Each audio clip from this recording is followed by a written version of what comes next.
I first heard about the ghost of Harvey Parker when I began working here in 1941. They used to say he roamed the halls of the 10th floor annex.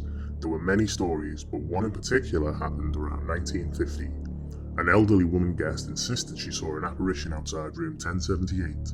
At first it was a misty apparition in the air, then it turned towards her. She said it was a heavy-set older man with a black moustache. He just looked at her, then faded away. She came downstairs, a bit jittery, and security went up to the 10th floor.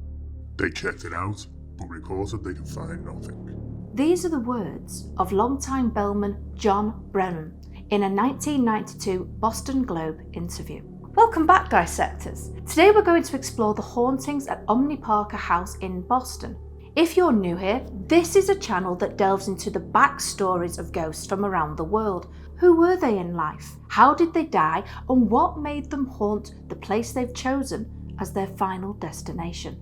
As you heard at the beginning of the episode, the ghost of Harvey Parker is one that is well known throughout the establishment. In life, he was so dedicated to bringing perfection to his hotel and restaurant that he was known as the ultimate host to his guests. To him, it didn't matter if you were ordinary folks wanting a relaxing break or the rich and famous trying to escape the prying eyes of the press. Harvey Parker wanted everyone to experience joy at his hotel, a need that persisted even after his death. One evening, a mother and daughter were staying on the 10th floor in room 1012, when in the early hours of the morning, the young girl awoke to discover a man dressed in 1800s era clothing standing at the foot of the bed, grinning at her. Maybe she was shocked or afraid, but she managed to smile back at the guy, who then just as suddenly disappeared before her eyes. Now, as you might well imagine, she decided to put the experience down to being a really vivid dream. So can you imagine her shock when she entered the dining room for breakfast that morning, only to see that very same man staring down at her from a portrait hung on the wall. The painting was of Harvey Parker. I know it all sounds pretty creepy, but I think his heart is in the right place. Harvey seems to want to know that his guests are still having a quality experience even after his death. But why? Why was he so dedicated to the Omni Parker House? Well, before we check out the other ghostly visitors, let's explore the roots of the place. In 1825, an ambitious 20-year-old Harvey was working as a caretaker for a horse and cow, earning him just $8 per month. But he had big dreams, and he knew that for those to come to fruition, he would need more capital. He decided to take on any extra work he could find, and this led to him becoming a coachman for a wealthy woman. The good thing about this was not only the extra income, but that it also introduced him to people who could open doors for him. When a cellar cafe, which Parker knew of, became available to purchase at a cost of $432, the 27-year-old man snapped at the chance of buying it. Here, he dedicated his life to producing excellent food and service to his customers, making it possible in 1854 to purchase the Myco mansion and build in its place the ornate brick hotel. Guests came from all walks of life. One such guest was Charles Dickens, who gave his first American reading of A Christmas Carol at a gathering at the hotel. Another famous guest was John Wilkes Booth, who stayed at the hotel on April 5th and 6th, 1865. After he shot dead former President Abraham Lincoln at the Ford's Theatre in Washington, D.C. on April 14th, 1865, it was discovered that John Wilkes had been seen practicing his aim at a place called Edwards Shooting Gallery, just a short distance from the hotel. Here he had practiced shooting in different positions in an attempt, I guess, to be prepared for whatever the night threw at him. He practiced over his shoulder, under his arms, even between his legs. John Wilkes Booth had an older brother called Edwin, who was a strong supporter of Lincoln. So how strange is it that Edwin was performing on stage on the night of the assassination? Seems like a total kick to the face, choosing to do the killing of Lincoln in front of Edwin. Another strong lover of the hotel was former President John F. Kennedy, who gave his first public speech here aged just 7 years old at his grandfather's birthday celebration. Years later, he would launch his political career from the hotel, as well as propose to his wife Jackie in the restaurant at table 40. Even to this day, this table is booked often for its history alone. But it's not only the guests of the Omni Parker House that you might have heard of, as it also had historical employees too. One such person was a busboy in the 1940s called Malcolm Little, who would one day be known as Malcolm X, a man who fought and played a major role in the United States civil rights movement. As you can imagine, with this much history, it would be hard to believe that some parts of it didn't imprint themselves on the building and the many rooms and hallways within.